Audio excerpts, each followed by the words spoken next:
안녕하세요. 말씀과 함께 새롭게 여는 소망의 아침입니다.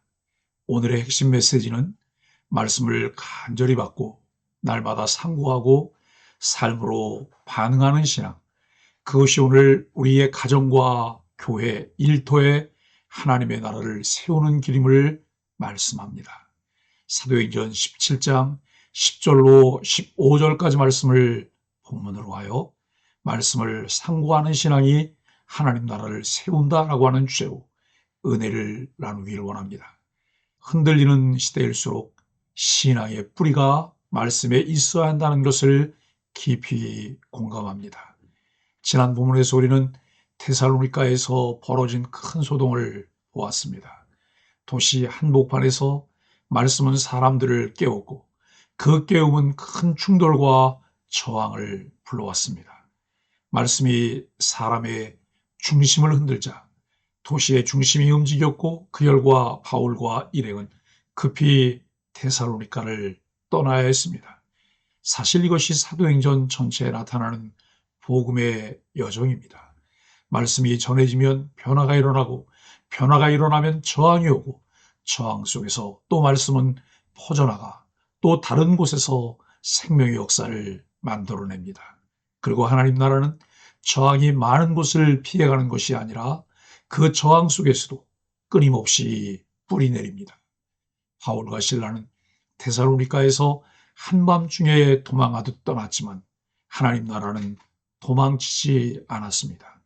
말씀은 사람을 옮겨도 그 흔적이 남고 그 흔적은 또 다음 사람에게 이어집니다. 급히 데살로니가를 떠나야 했던 그들의 발길은 베레아로 향하게 되었습니다. 그리고 바로 그곳에서 우리는 초대교회의 가장 아름다운 장면 중 하나를 만나게 됩니다. 데살로니가에서 폭풍을 일으킨 이들과 달리 베레아 사람들은 말씀 앞에 놀라운 태도를 보였습니다. 오늘 우리는 그의 태도 속에서 하나님 나라가 어떻게 한 공동체 안에서 깊이 세워지는가, 그 비밀을 배우게 됩니다. 첫째, 하나님의 나라는 열린 마음 위에 세워집니다. 바울 일행이 베레아에 도착하자 그들은 곧바로 회당으로 들어갔습니다. 그리고 그것에서 바울의 말씀을 들은 사람들은 데살로니가 사람들과는 전혀 다른 반응을 보였습니다. 성경은 이렇게 평가합니다.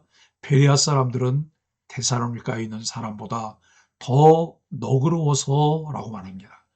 너그러움은 단순한 인정이 많음이 아니라 마음이 열려있고 품이 넓으며 진리를 향해 겸손한 태도를 가진 사람들을 의미합니다.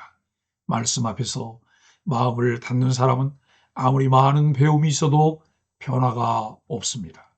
그러나 마음이 열린 사람은 작은 말씀 한 구절에도 마음이 움직이고 삶이 흔들립니다.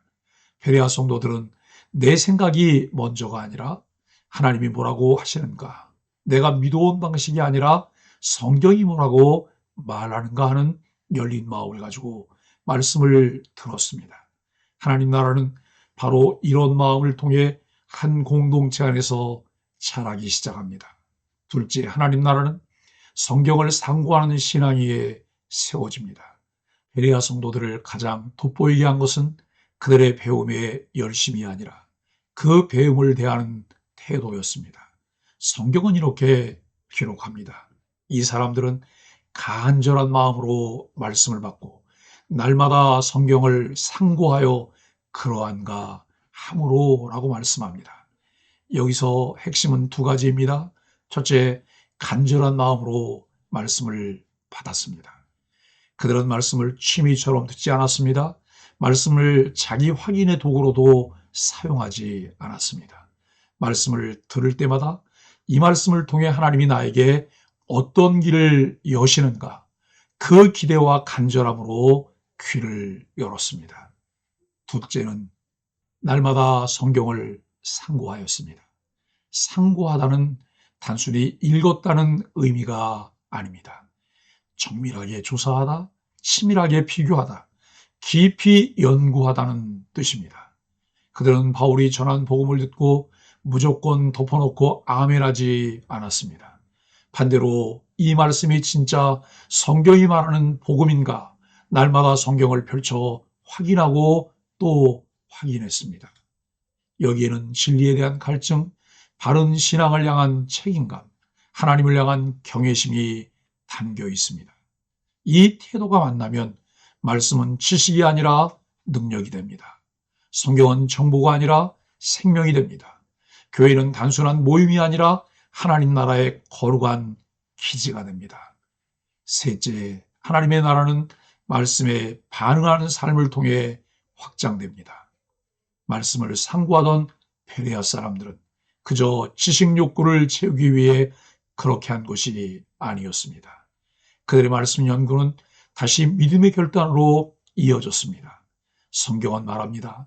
그 중에 믿는 사람이 많고 성경을 상고하는 태도는 복잡한 신학적 질문을 위한 연구가 아니라 실제 삶을 움직이는 믿음의 뿌리를 만드는 과정이었습니다.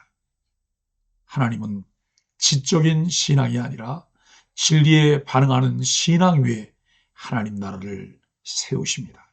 그리고 그렇게 하나님 나라가 확장되는 순간 어김없이 데살로니가의 방해자들이 쫓아왔습니다.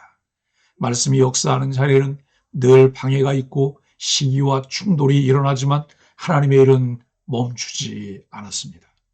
베레아 성도들은 바울을 숨기고 바로 바닷가로 인도했고 하나님의 복음 전하는 길은 방해가 많을수록 더 멀리 뻗어나갔습니다. 사람은 바울을 흔들 수는 있어도 하나님의 나라는 흔들 수 없습니다.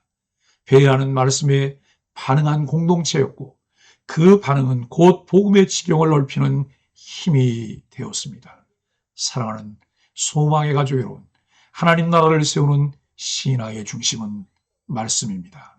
데살로니가에서는 복음을 전하는 일에 많은 어려움을 겪었지만 베레아는 말씀을 들을 뿐 아니라 확인했습니다. 그리고 그 확인은 곧 믿음의 결단으로 이어졌습니다. 오늘 우리의 신앙이 깊어지지 않는 이유는 말씀이 부족해서가 아닙니다. 말씀을 듣는 마음이 닫혀 있거나 말씀을 상고하는 습관이 사라졌기 때문입니다. 베레아 성도들처럼 말씀을 간절히 받고 날마다 상고하고 삶으로 반응하는 신앙, 그것이 오늘 우리의 가정과 교회 일터에 하나님의 나라를 세우는 길입니다. 그렇습니다. 우리 자신에게 질문하며 점검하여야 합니다. 나는 말씀을 간절한 마음으로 받고 있습니까? 말씀을 읽고 듣는 습관이 상고하는 신앙으로 자라가고 있습니까? 말씀을 들은 뒤 실제 삶 속에서 어떤 변화와 결단이 일어나고 있습니까? 하나님 나라는 열린 마음, 깊은 상고, 삶의 반응 위에 세워진다는 것을 마음에 새기며 그렇게 실천하는 소망의 가족들이 되기를 예수 그리스도의 이름으로 간절히 축복합니다. 함께 말씀으로 드리는 소망의 아침 기도를 하겠습니다. 주님, 말씀을 들을 때마다 마음이 열리고 겸손히 받아들이는 은혜를 주옵소서. 성경을 날마다 깊이 상고하여 참된 진리를 분별하고 하나님 나라의 시선을 갖게 하소서. 말씀을 알기만 하지 않고 그 말씀을 따라 살아가는 믿음의 결단을 제 안에 새롭게 하여 주옵소서. 예수님의 이름으로 간절히 기도합니다. 아멘.